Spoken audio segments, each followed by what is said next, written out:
Hi everybody. I just want to know, when you're thinking about buying real estate, we hear all the time all these like infomercials about push a button and get a loan approval.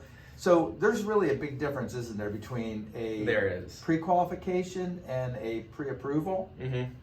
Pre-qualification, pre-approval. Really, tell me about that. Yeah, so a pre-qualification, there's a big difference. So what the lender's going is off just the information you tell them. They're not really verifying anything. And when a pre-approval comes into play, that's when you have to send them some pay stubs, some income information, some a little more verification process, so you actually get a more strong letter from the lender saying, hey, you're approved for this much. But will that hurt my credit, my FICO score? They will do a credit pull on you, and that does take a ding on your credit. Usually it's nothing significant, but you may see a few points drop off when you get a credit pull like that. Zev, tell us, what do you know about these pre-qualifications versus pre-approval situations? So it's been a very competitive market in the buying side.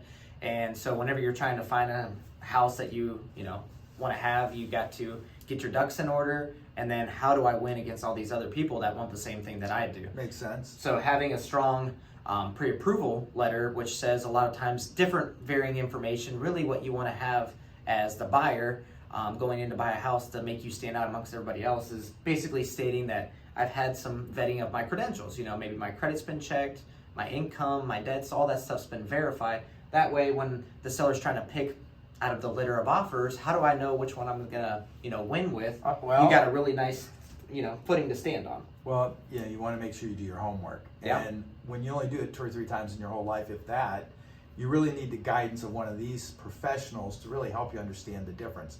And the other thing I run into a lot over the course of my 36 years is that, sometimes people will go to different institutions, and the originator, they call them LMO, loan officer, or mortgage officer.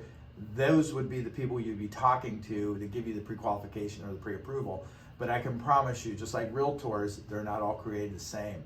So the expertise of the local loan officer, the more information they have, the more they know about the underwriting guidelines based on the way you're going to finance it, it's a smoother transition working with an expert. So it's super important, and you look to these gentlemen for some guidance if you need it. Dom, if they need to reach out to you, how do they do that? Yeah, you can call or text me at 330-234-6204. Zev? 330-933-3258. Or 330-418-1535. Call or text.